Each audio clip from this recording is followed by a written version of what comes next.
Ok, ok, je pense que on m'entend bien. Je teste. On m'entend. Ouais, c'est bon. Ouais, je vous fais une petite vidéo, petite session, pardon, backtest, euh, où je vais revenir un peu sur tous les principaux points de la formation, les bases de l'analyse, sur comment j'analyse finalement un graphique, du début jusqu'à la fin, avoir toutes les datas possibles et prendre des positions si on voit des choses intéressantes. Donc voilà pour ça. Donc là, je suis sur le Nasdaq. On va faire un petit replay. On va se mettre là. Hop, petit replay sur le Nasdaq.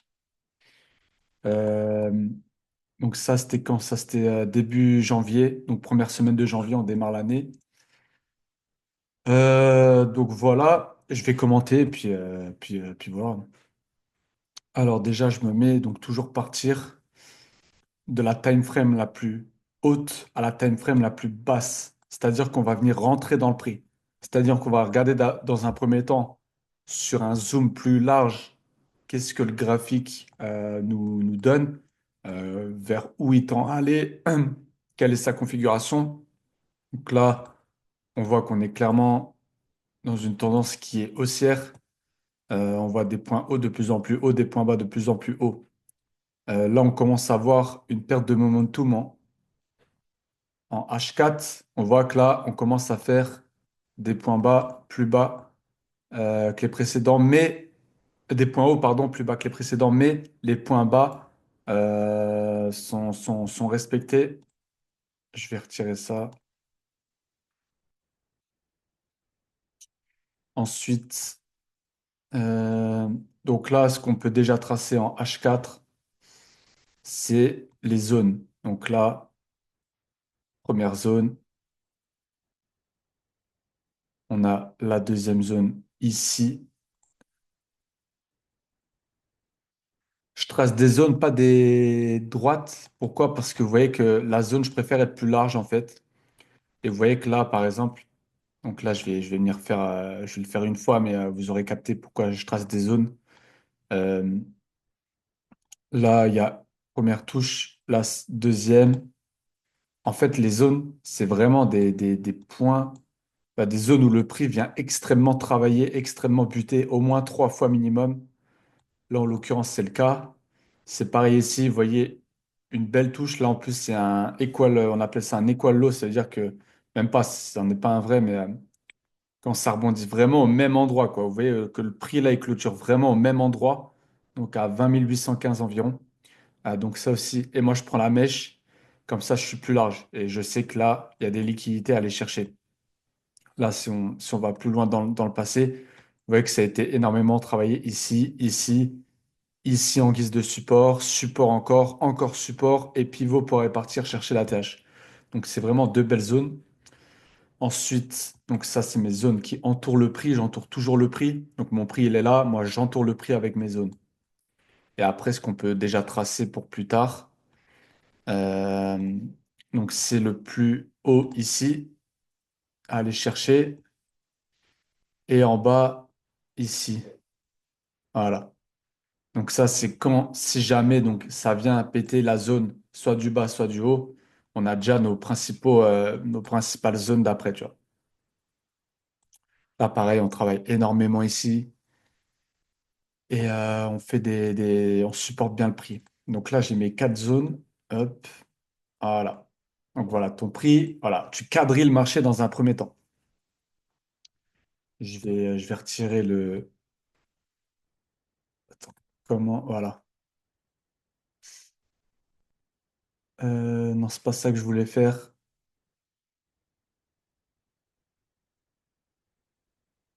Voilà. Donc voilà. Quadrillage du prix. Là, c'est clean.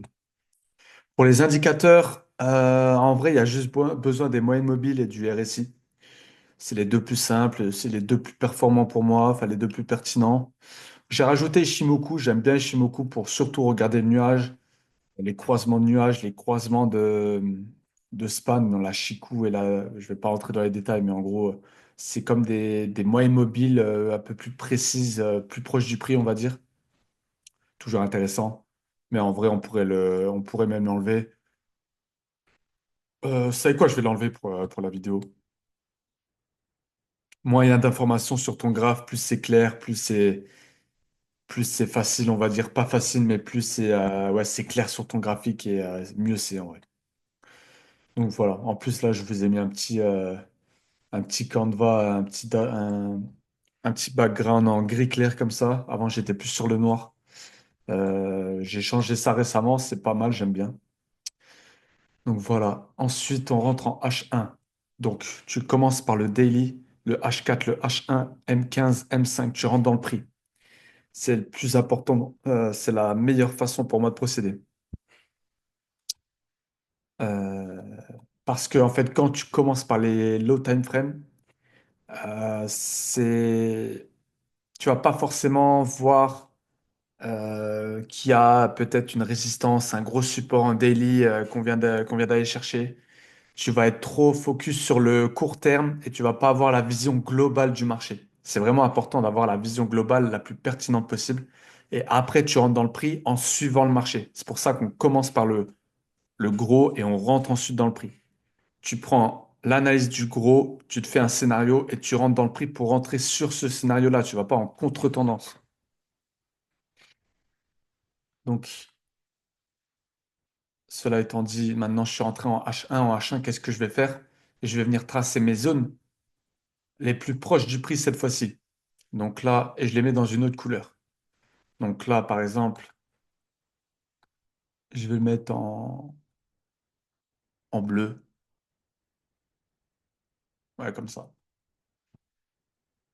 Donc là, pareil, hein, on va s'arrêter là. Tu vois qu'ici, hop, support, support, support, résistance, résistance, résistance, support. Là, on est juste en dessous. Ta, ta, ta, ta.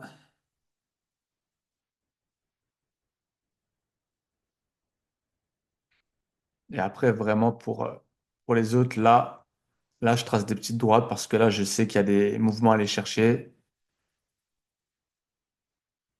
Potentiellement ici,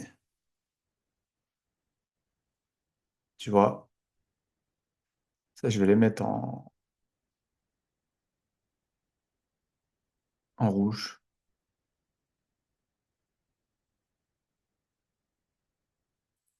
Et on est pas mal, on est pas mal. Et celle-là aussi. Hop, voilà. Donc là, voilà, tu as quadrillé ton marché. Voilà. Pas trop d'informations, c'est assez clean. OK. Et maintenant, tu attends de voir simplement ce que le prix te fait. Parce que là, le prix, en fait, qu'est-ce qu'il est en train de faire? Il est dans un range entre la borne là et la borne là. Là, il est en plein milieu du range. On attend de voir, sachant qu'on est initialement dans une tendance qui est haussière. On va plutôt privilégier les achats. Donc, attendre que le prix vienne se loger ici. Pourquoi il est comme ça, lui? Voilà. Et pourquoi il est bleu? Noir. Voilà. Euh, et pour repartir à la hausse, tout simplement. Ou alors, qui viennent se loger vers ça. Hop, hop, hop. Oh, plutôt un truc comme ça. Hop, hop, hop, hop. Tu vois? Enfin voilà, il y a plusieurs scénarios, mais privilégie les scénarios haussiers dans une tendance haussière et les scénarios baissiers dans les tendances baissières. Tu m'as compris? Je regarde si ça record toujours. Allô, allô? Ouais, c'est bon. Euh, donc voilà. Là, je vais me remettre en H1 et on va rentrer. On va attendre de voir ce que le prix fait. Et vraiment là, sur cette vidéo, je vais pas rentrer dans des structures trop complexes. Je vais vraiment faire au plus simple possible pour que vous compreniez en fait la face. Ok, attends, stop. Ok.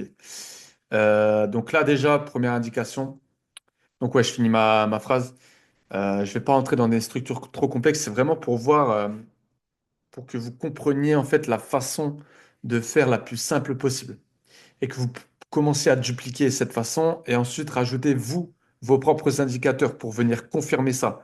Les indicateurs, c'est juste des indications. C'est juste pour venir appuyer votre analyse. Vous devez comprendre le price action et comprendre comment un graphe fonctionne. Comment un graphe, les données que le graphe peut te donner, les datas qu'il peut te donner. Donc, euh, c'est super important. Et voilà, là, je vais rajouter le RSI. J'utilise beaucoup le RSI et je vais te montrer pourquoi. Le RSI, c'est simple à comprendre. Tu as trois niveaux à surveiller. Tu as 70, 50, 30. 70, overprice, 30, underprice et 50, neutralité. Moi, je me focus toujours, pardon, sur la zone de neutralité. L'overprice et le underprice s'en fout un peu, à part quand tu es, par exemple, tu es dans une forte tendance haussière, le prix corrige fortement et tu commences à rentrer en overprice comme ici en fait. Tu vois que le prix rentre en overprice, hop, direct, pardon, voilà. Voilà. Tu vois que le prix là rentre en overprice, directement le prix se retourne. Tu vois, il y a une réaction. Là, pareil, overprice, réaction. Overprice, réaction. Là, ça va. Là, overprice, réaction. Et là, c'était le bottom. Overprice, réaction. Donc, tu vois, c'est vraiment underprice, pardon. Under. Over, c'est pareil. Over, c'est au-dessus. Hop, over, réaction. Over, réaction. Over, réaction. Tu vois, chaque fois que le prix dépasse en surextension, j'appelle ça. Il est trop étendu par rapport à la valeur réelle de sa configuration. Il est trop loin, il est trop éloigné, et bah, le prix revient toujours à l'équilibre, tu vois. Donc, c'est important. Donc, voilà. Donc là, tu vois, première réaction. Et moi, la zone de neutralité, c'est important parce que zone de neutralité, à chaque fois qu'on passe au-dessus, on court passe en dessous. Donc, si je suis dans une tendance haussière, on est repassé en dessous, je vais attendre qu'on repasse au-dessus pour rentrer en position. Et inversement, tu vois. Et je vais attendre que le prix me donne l'information, que le RSI me donne l'information que potentiellement on repart haussier. Tu vois, que dès qu'on repasse au-dessus, eh ben, c'est intéressant parce que le prix va retourner. Voilà, par exemple, il va casser ce premier point-là et va retourner au-dessus. C'est des indications qu'on va venir aller chercher. Donc là, déjà, dans un premier temps, euh, je vais pas rentrer en, comment dire, comme un acharné sur le prix, juste parce qu'il est venu toucher le support. Le support, c'est ma première indication, tu vois. Je vois qu'il atterrit sur le support, ici, et qu'il rejette. C'est ma première indication. Donc, je vais attendre, et je vais pas rentrer directement comme un acharné, je vais vraiment attendre, tu vois. Attendre qu'il me donne plus de confirmation. S'il commence à vraiment neutraliser sur cette zone, qu'on commence à refaire des points pivots plus hauts ici, là, ça va être intéressant. Maintenant, je vais revenir en H4 aussi, te montrer. Voilà, toujours regarder le H4. Le H4, qu'est-ce qu'il me dit? Il me dit, OK, j'ai un beau marteau inversé là, pile sur cette zone. C'est trois touches sur la même zone. Là, j'ai des tops de plus en plus bas. Donc, je me dis, attention, pas qu'on tombe dans une baisse de paradigme, dans un changement de tendance. Je vais pas, c'est pour ça que je vais pas rentrer sur un achat directement comme ça sans réfléchir. Je vais attendre de voir ce que le prix me dit.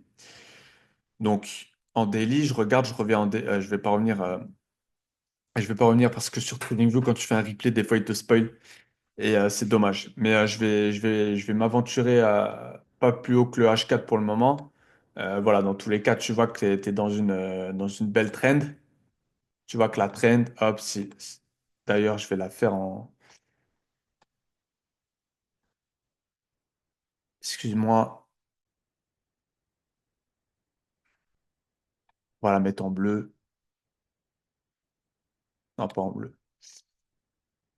Voilà, comme ça. Donc, tu vois que là, voilà. Là, tu as une deuxième information qui est intéressante, que je n'avais pas vue d'ailleurs, mais sur cette trendline-là, hop, tu vois que le prix, il rebondit. Là, il a cassé la trendline et là, il la reteste, il l'a rejeté. Donc là, attention, mais il y aura peut-être pour le coup un beau et un joli short à venir prendre. Mais je vais attendre mes confirmations. Je vais attendre de voir ce que le prix me dit tout simplement. Donc je retourne en H1 et là, j'attends de voir ce que le prix me dit. Si le prix commence à repartir aussi et au-dessus du pivot là, donc là, j'appelle ça pivot. Ça, c'est un pivot. Tu vois, ça, c'est un pivot. En fait, les pivots, c'est les lanceurs d'alerte, j'appelle ça. C'est vraiment là le prix. C'est l'élément déclencheur qui a amené soit le bottom, soit le top court terme, tu vois. Genre là, le pivot qui a amené le bottom ici, tu vois. Là aussi, tu vois. Donc là, je vais revenir en M15. Le RSI, je vais l'agrandir un petit peu. Voilà. Et donc là, on va voir ce que le prix me donne. Pour l'instant, le prix, il neutralise, il n'y a pas de souci.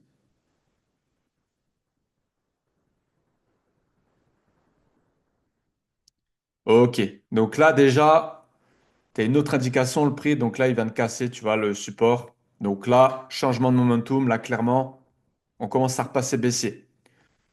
Je redézoome et je regarde ce qu'il me donne. Tu vois, on est même venu chercher la liquidité qu'il y avait ici.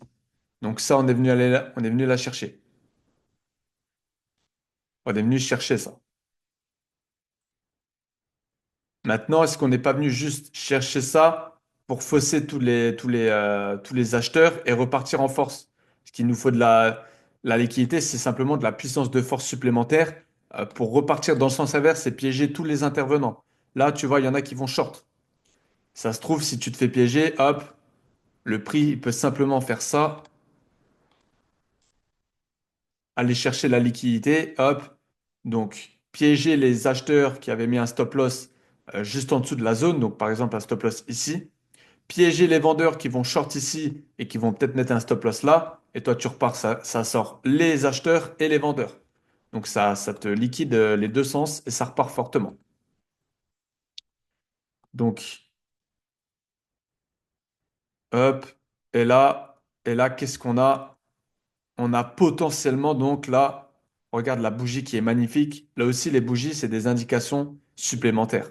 Tu vois que la bougie là, elle a englobé la bougie précédente. Même je dirais même non pas celle-ci, il y a la mèche, mais c'est une jolie bougie de retournement. Je vais mettre en H1. Voilà, en H1, elle est encore plus belle. Tu vois que là, en plus, elle clôture juste au-dessus de la mèche là. Elle est vraiment belle. Donc là, potentiellement, tu vois que là, on est venu liquider et là, on est reparti. Là, on est en train de repartir. Qu'est-ce qu'on a ici? On a le RSI qui repasse au-dessus. Donc là, je t'ai dit, j'ai dézoomé. Quand je dézoome, donc j'ai plusieurs indications. Les premières indications, c'est qu'on est venu liquider tous les acheteurs ici qui avaient placé leur stop. En H4, qu'est-ce qu'on a? En H4, on repart très fortement et on est quand même proche du support ici. On avait une belle zone ici. Donc ça, c'est la zone qu'on avait tracée en H1. La zone, pour l'instant, elle est très bien respectée. Donc pour l'instant, il n'y a pas de signal d'alerte qu'on part en vente, tu vois. Et on est toujours dans une tendance haussière, rappelle-toi. On reste toujours dans la tendance forte. Et là, en H1, on est littéralement en train de repartir. Qu'est-ce qu'on a en M30? Quand je rentre dans le prix, en M30, on est en train de péter la zone de neutralité du RSI. Le top qui se situait ici. Donc là, on a notre pivot à aller chercher. Hop, hop. Donc là, le pivot qu'on va venir chercher, et là, je vais changer de couleur aussi, c'est ça, c'est la zone là. Tu vois, la zone là, finalement, faut qu'on aille la chercher. Faut qu'on aille la chercher. Si on repasse au-dessus, c'est bueno. Maintenant, là, je me dis, dans un scénario comme celui-ci, moi, je suis haussier, et ben, autant aller rechercher la zone juste au-dessus. Le RSI me valide. Le price action est validé. Et en plus de ça, tu vois la moyenne mobile. La moyenne mobile, qu'est-ce qu'elle te dit? On repasse au-dessus de la moyenne mobile 50. Normalement, je suis pas censé le mettre, mais là, je remets Ishimoku. Ishimoku, là, pour l'instant, c'est moyen. On est encore en dessous du nuage. Bah, tu sais quoi, je vais pas mettre Ishimoku. J'ai pas envie de vous. J'ai pas envie d'embrouiller le peuple là, mais enfin, Encore un indicateur sur le RSI qui donne énormément d'informations. Ici, tu as une divergence. Divergence, c'est quoi? C'est que le prix diverge par rapport à la valeur, entre guillemets, qu'il aurait dû être. Le RSI, c'est vraiment, c'est un indicateur qui va reprendre les 21 périodes précédentes du prix et va en faire en fait une trame, il va en faire une pattern, euh, une moyenne, on va dire, une moyenne de prix par rapport à ces précédentes périodes. Et là, il te dit qu'on repasse haussier par rapport à la 21 précédentes périodes. Donc que tu repasses au-dessus. Et le moyenne mobile, pareil. Le moyenne mobile, c'est un peu le même fonctionnement, sauf que c'est sur le graphique même, ça rentre plus dans le prix. Et là, tu es en train de repasser au-dessus. Tu vois, à chaque fois que tu es en dessous, c'est bearish. Tu vois, le prix là est en dessous de la ligne orange. Ligne orange, moyenne mobile 50, ligne jaune, moyenne mobile 200. D'ailleurs, on la voit pas. On la voit presque pas, la ligne jaune. On va la mettre comme ça. Ligne orange, pareil. Voilà. Donc là, tu as plusieurs indications. Donc, ce que tu peux faire, là, on va attendre. On va rentrer en M15. En M15, là, il est beau. En M15, il est propre. Tu vois que là, pareil. Donc là, tu avais comment dire? J'appelle pas ça un pivot, mais tu as euh, ah, j'ai oublié le nom. Euh, ça me reviendra. En gros, ici, tu vois la mèche, hop, et là, on est en train de le passer au-dessus. En plus, voilà. Ça, c'est comme un mini pivot, tu vois, qui a amené le bottom. Tu vois que tu as la dernière mèche qui a été retest ici, et ça repart. Là, si tu rentres en M5, je peux pas aller en M5 parce que replay ne fonctionnera pas, mais c'est une zone dans la zone finalement. Donc là, tu as toutes les indications. Si tu veux faire un intraday, il y a potentiellement quelque chose. Maintenant, je vais peut-être attendre de voir. Voilà. Attends, là, on est quel jour? Ok, là, on est la nuit. Tu vois, là, boum, là, ça part. Ok. J'attends juste un retest. Retest qui est en train de venir gentiment là dans ma zone.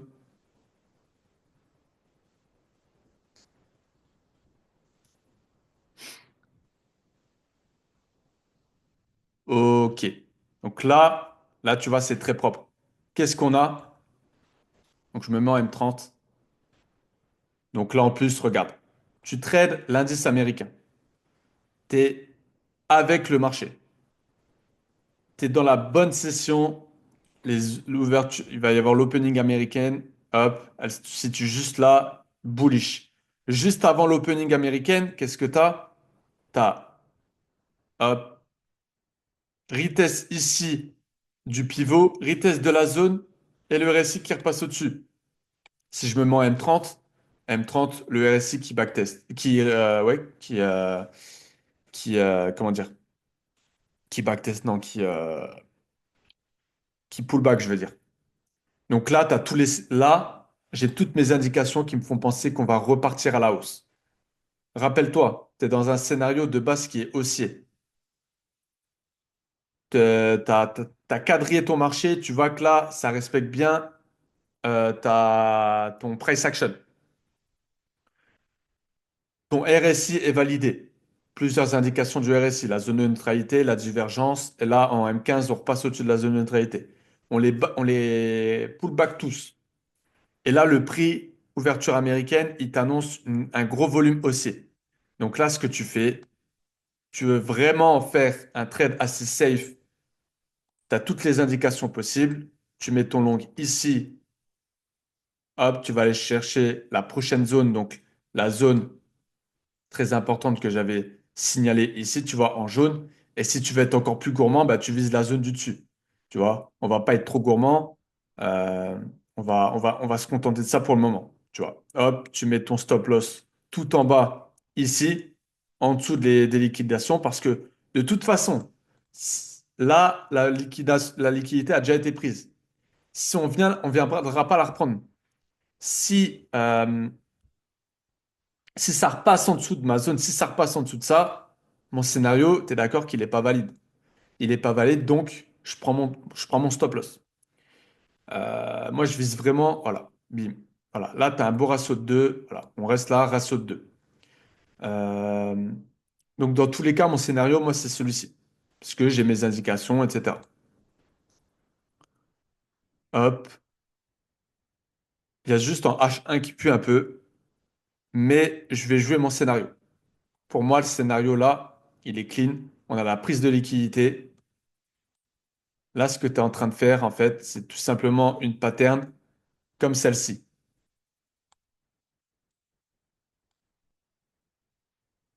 Je vais remonter un peu là. En gros, souvent, tu as des patterns. Tu vois, tu peux être en tendance haussière, tu as une grosse correction, tu as une consolidation, prise de liquidité et ça repart. Et toi, ta prise de liquidité là, tout le monde se fait piéger et ça repart juste après. C'est exactement mon setup d'ici. Donc, le setup, pour moi, il est valide. Je le prends. Et on va voir ce qui se passe.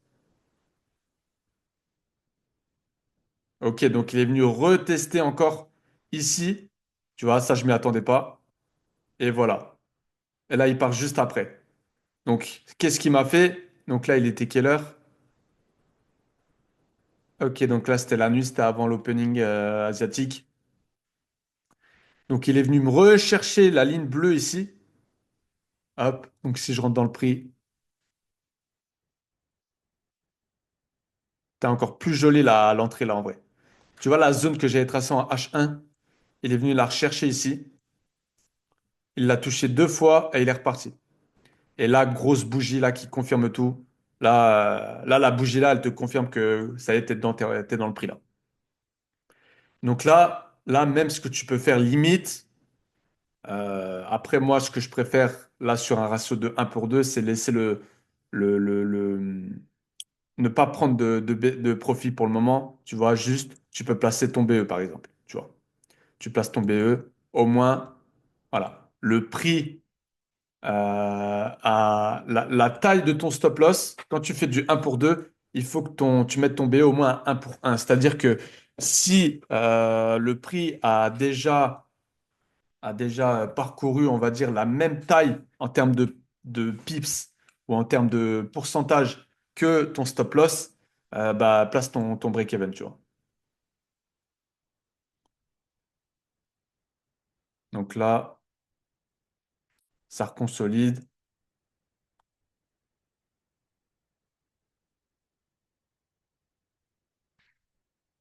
Donc là, j'avais pas vu, mais regarde. Là, il est venu chercher la petite ligne rouge que j'avais tracée ici, tu vois. Donc, comme quoi, en fait, c'est important de tracer tes lignes parce que ça respecte vraiment bien enfin, le prix, le price action. Quand il est bien quadrillé, tu vas voir que toutes tes zones, tous tes traits vont être challengés. Il va y avoir des réactions autour de ces zones-là. C'est très, très important de bien quadriller. Et là, tu vois, on est presque au TP. Donc là, tu peux commencer à prendre du bénéfice. Tu vois, ce qui est intéressant, pareil. Pourquoi je vais pas clôturer? Pourquoi je clôture pas maintenant? Bah, t'es repassé dans un momentum haussier. Là, tu as une belle clôture. Tu clôtures au-dessus. Tu recommences à faire des points hauts de plus en plus hauts. Donc, tu es dans le prix. Le marché est avec toi dans ton sens. Donc, ça sert à rien. Tu vois, ça sert à rien de couper ou prendre des petites prises de profit par-ci par-là. Et tu peux même. Là, on va faire le gourmand par contre. Tu vois, si je vais en H1, hop, là, tu vois. Donc, ok. Donc là, si je fais, tu te rappelles de la tendance, la trendline haussière qui était cassée à la baisse. Là, si je trace une trendline baissière, elle est pétée à la hausse. Donc là, franchement, le prix est avec moi. Là, ça sert à rien que je coupe quoi que ce soit. Le prix est avec moi. Donc, il n'y a pas de souci. Et là, premier TP. Premier TP validé. Donc là, je vais finir la vidéo sur ça, mais donc là, réaction encore, réaction importante sur la zone. Et là, ça continue. Voilà. Et là, tu vas chercher encore une fois réaction. Donc réaction où? Voilà. Réaction sur le trait ici, pareil, qui a été travaillé. Il y a de la liquidité. Donc là, il a été chercher la liquidité ici et il te fait une réaction. Donc là, si je me mets en H4, là, le prix est propre. Tu vois, il n'y a pas encore de surextension du prix, mais franchement, là, le prix est propre. Tu vois, on est bien rentré là. Tu vois, on est rentré tout en bas. Très belle réaction. Ça fait plaisir. Et là, tu suis. Ah bah là on est le. Ok, bah là c'est le prix actuel. Bah là c'est le prix actuel, tu vois. Pour moi, là actuellement, donc là on est le. C'est quand?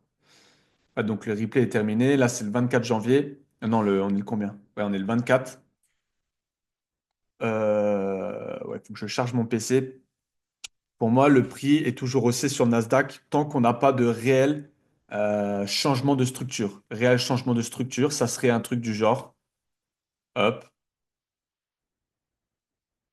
cassure ici, et on repart tout simplement. Et là, tu pourrais dire, OK, là, ça pue. Là, je sors, tu vois. Là, tu coupes manuellement, tu sors ton trade, tu prends ton bénéfice, ou alors tu te mets un trading stop sur des anciennes mèches, sur des anciens pivots. Tu gères un peu ton trade comme tu le sens. Et voilà.